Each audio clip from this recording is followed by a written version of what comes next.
Israel, America এবং ইরানের সঙ্গে যুদ্ধ শুরু হবার পর থেকেই সকলের চোখ ছিল ইরানের এই খোররাম শাহের 4 মিসাইলের দিকে। আমেরিকা এবং ইসরায়েল তারা ভালো করেই জানতো ইরানের হাতে সবচাইতে শক্তিশালী যে মিসাইলগুলো রয়েছে তার মধ্যে অন্যতম এই খোররাম শাহের 4।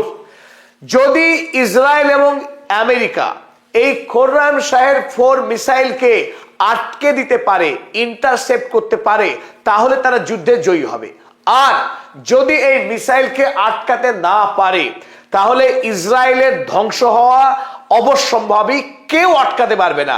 আর তারই প্রমাণ হয়ে গেল গতকাল রাতে ইরানের আইআরজিসি সেনারা 19তম মিসাইল হামলা করে ইসরায়েলের উদ্দেশ্যে।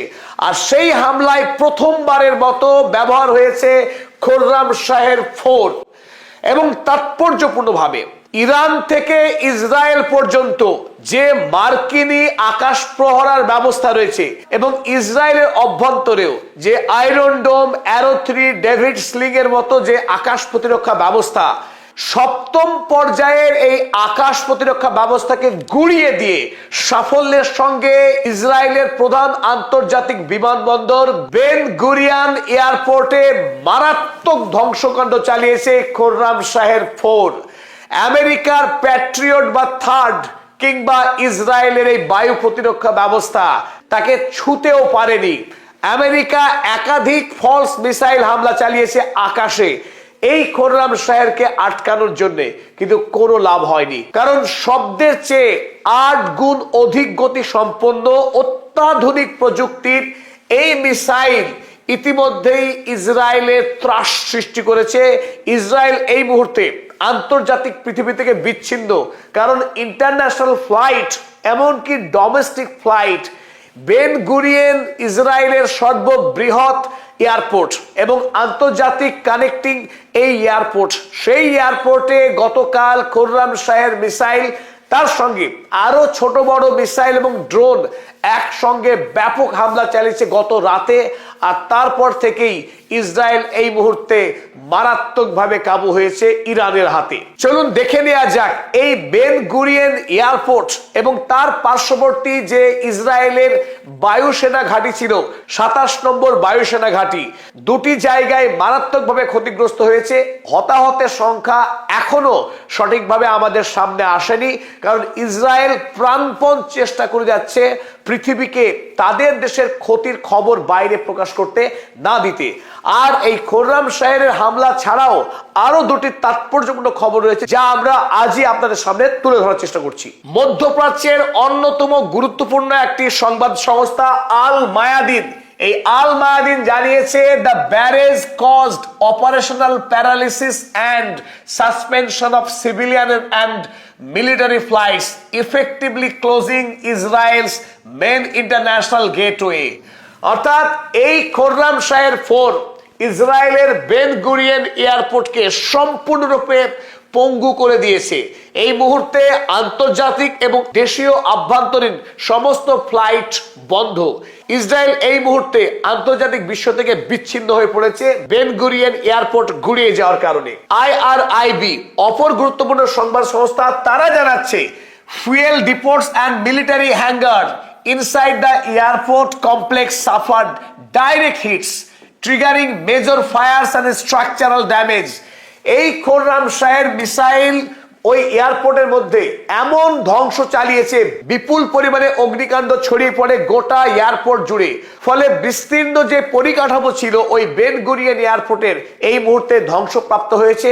সেখানে যে হ্যাঙ্গারগুলো ছিল, যেখানে প্লেনগুলোকে রাখা হয়, সেই হ্যাঙ্গার পর্যন্ত বিপর্যস্ত হয়েছে এই আক্রমণে। ইরান মিলিটারি মনিটর তারা জানাচ্ছে খোররাম শাহের force Mac 8 terminal speed and unguided atmospheric re-entry made Israel's electronic warfare and jamming ineffective.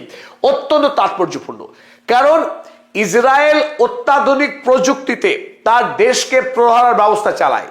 আমেরিকার কাছ থেকে পাওয়া অর্থনৈতিক সাহায্য, প্রযুক্তি সাহায্য এবং ইসরায়েলের নিজের প্রযুক্তি দিয়ে মধ্যপ্রাচ্যের যে সমস্ত দেশ ইরান ছাড়া তার যে ইরানের অ্যাক্সিস অফ রেজিস্ট্যান্স রয়েছে, প্রক্সি গ্রুপ, তারা যাতে ইসরায়েলে হামলা চালিয়ে তাদেরকে ধ্বংস না করতে পারে তার জন্য তারা একটা জ্যামিং সিস্টেম দেশে লাগু রেখেছিল।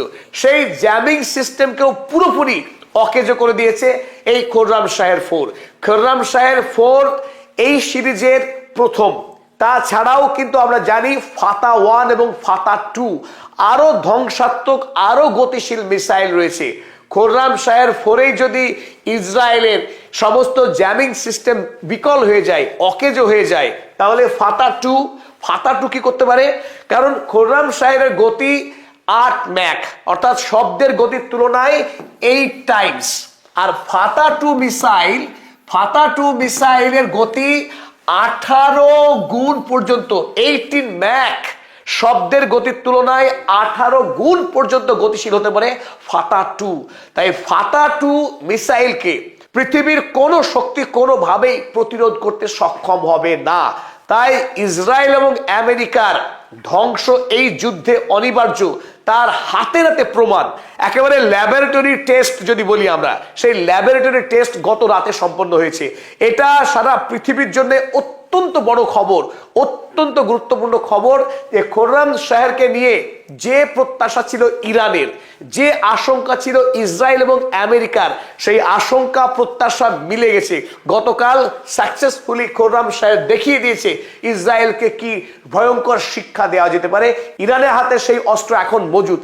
মধ্যপ্রাচ্যের সৌদি আরব নয়, কাতার, ওমান, বাহরাইন নয়, ইরানের সঙ্গে লড়াই করলে ইসরায়েলের অবস্থা যে ধ্বংস হবে সে কথা প্রমাণ করে দিল খোররাম শাহেরই। বাকি মিসাইল রইল। চলুন আরো দেখা যাক। তাসনিম সংবাদ সংস্থা ইরানের, তারা জানিয়েছে যে the missile overwhelmed the airport defences and created a real. Palestine Chronicle জানিয়েছে the warhead 1500 KG warhead destroyed the runways and reinforced bunkers of the Israeli Air Force logistics hub. এই এয়ারপোর্টের পাশেই যে 27 নম্বর স্কোয়াড্রন ছিল ইসরায়েলের বায়ুসেনার, সেই বায়ুসেনার 27 নম্বর স্কোয়াড্রনও ধ্বংসপ্রাপ্ত। তারা কোনো কাজ করতে পারছে না। সেখানে যে লজিস্টিক্স সিস্টেম ছিল, যে গোডাউন ছিল, সেগুলো ধ্বংস হয়েছে। ফলে বায়ুসেনার 27 নম্বর স্কোয়াড্রনও এই মুহূর্তে সম্পূর্ণরূপে অকেজো। গত মধ্যরাতে আরো বড় হাঙ্গামা করেছে ইরান মধ্য ইসরায়েলে। যে ছবিতে দেখছেন অসংখ্য তারার মতো ফুটে আছে আকাশ জুড়ে, এগুলো তারা না, এগুলো ইরান থেকে পাঠানো মিসাইলের ওয়ারহেড বিচ্ছিন্ন হয়ে গেছে 20টি অংশে। একটি বোমা বিচ্ছিন্ন হয়ে 20টি বোমাতে পরিণত হয়েছে এবং বিস্তীর্ণ অঞ্চল জুড়ে ছড়িয়ে পড়েছে এক একটি বোমা, এবং তাতে বিস্তীর্ণ অঞ্চলে অগ্নিসংযোগ, বিস্ফোরণ এবং ব্যাপক ক্ষয়ক্ষতির খবর পাওয়া গেছে। যদিও এখনো পর্যন্ত নির্দিষ্ট সংখ্যা হাতে আসেনি কতজন মানুষ, সাধারণ মানুষ বা সেনা, ইসরায়েলি সেনা খুন হয়েছেন তার সঠিক খবর জানা যায়নি। কিন্তু একটি খবর পরিষ্কার যে ইসরায়েলের বায়ু প্রতিরক্ষা ব্যবস্থাকে সম্পূর্ণরূপে ধ্বংস করতে পেরেছে ইরান। ইতিমধ্যেই ইরানের ছোড়া যে ক্লাস্টার বোমা, একটি মিসাইল ছোড়া পরে সেই মিসাইল আকাশে গিয়ে নিজের মতো বিভক্ত হয়ে গিয়ে সেখানকার এয়ার ডিফেন্স সিস্টেমকে ফাঁকি দিয়ে টার্গেটে আক্রমণ করার যে টেকনোলজি ইরান আগে দাবি করেছিল, সেই প্রযুক্তি সাকসেসফুলি কাল আরো একবার প্রমাণ হয়েছে। একদিকে খোররাম শাহের, অন্যদিকে ক্লাস্টার অ্যামিউনিশন, দুটো হামলায় ইরান কাল সফলভাবে প্রমাণ করেছে ইসরায়েলকে গুড়িয়ে দেওয়া এখন সময়ের অপেক্ষা। সেই প্রযুক্তি, সেই শক্তি ইরানের রয়েছে। ইরান সেই রাষ্ট্র, যে রাষ্ট্র কোনোদিন হারেনি, কারো দাসত্ব স্বীকার করেনি, এবং এই মুহূর্তে সে প্রস্তুত হয়ে রয়েছে মিসাইল শক্তি নিয়ে। এবং এই যুদ্ধ যত দীর্ঘস্থায়ী হবে, যত লম্বা হবে, ইরান স্ট্র্যাটেজিক্যালি আরো বেশি পাওয়ারফুল হবে, আরো বেশি শক্তিশালী হবে। এই বোমের চরিত্র দেখে আমাদের মনে হচ্ছে ইরান গত রাতে খেইবার সেকেন্ড মিসাইলের সঙ্গে এই ক্লাস্টার ওয়ারহেড জুড়ে দিয়েছিল। যে খেইবার সেকেন্ড মিসাইল ইসরায়েল কোনোভাবেই এর আগেও প্রতিরোধ করতে পারেনি, ধ্বংস চালিয়েছিল। দ্বিতীয়বার প্রমাণ হলো যে খেইবার সেকেন্ডকে ক্লাস্টার হেড হিসেবেও ইউজ করা যেতে পারে। 3 নম্বর যে সংবাদ অত্যন্ত গুরুত্বপূর্ণ, হিজবুল্লাহ, ইরানের অন্যতম প্রক্সি গ্রুপ, যে হিজবুল্লাহকে লেবাননে একাধিকবার ইসরায়েল বোমাবাজি করে তাদের যে হেড হাসান নাসারুল্লাহকে খুন করেছে, একাধিক নেতাকে খুন করেছে। গোটা বেইরুট শহর, মধ্যপ্রাচ্যের অন্যতম সমৃদ্ধ শহর বেইরুট, সেই বেইরুটকে ধ্বংস করে দিয়েছে ইসরায়েল ধারাবাহিক হামলা চালিয়ে।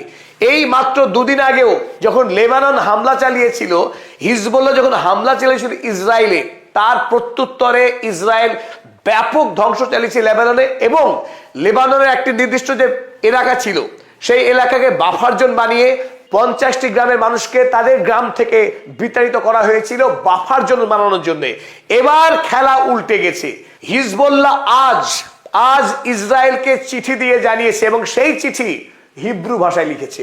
চিঠি ইংরেজিতে নয়, হিজবুল্লাহ চিঠি লিখেছে হিব্রু ভাষায়, জানিয়েছে ইসরায়েলকে, evacuate all settlements located within 5 কিমি of the border with Lebanon। লেবাননের সাথে যে সীমানা রয়েছে ইসরায়েলের, তার 5 কিলোমিটার দূর পর্যন্ত সমস্ত গ্রাম এবং যে মহল্লা আছে সেগুলোকে খালি করতে হবে। কেন করতে হবে? হিজবুল্লাহ অপারেশন চালাবে, অর্থাৎ হিজবুল্লাহ মিসাইল হামলা চালাবে ইসরায়েলে। নির্দেশ দিচ্ছে ইসরায়েলকে, তুমি তোমার গ্রাম খালি করো, নতুবা আমি হামলা চালাবো। যদি সাধারণ মানুষের মৃত্যু হয় তার জন্য আমাদের কোনো দায়বদ্ধতা নেই। সুতরাং খেলা এবার পুরো উল্টে গেছে। এতদিন এই গণহত্যাকারী বর্বর রাষ্ট্র ইসরায়েল, তারা গাজা ভূমিতে আকাশ থেকে চিঠি পাঠিয়ে বলতো যে এই বিল্ডিং খালি করে দাও, আমরা বোমাবাজি করব। এবার এই প্রথম হিজবুল্লাহ জানালো ইসরায়েলকে, গ্রাম খালি করো, আমরা বোমা নিয়ে আসছি, আমরা মিসাইল নিয়ে আসছি। খেলা একদম জমে গেছে সমানে সমানে। এবার দেখা যাক ইসরায়েলের শক্তি কতখানি, আর কতদিন এভাবে মধ্যপ্রাচ্যে অন্যায় খুন করতে পারে, শিশু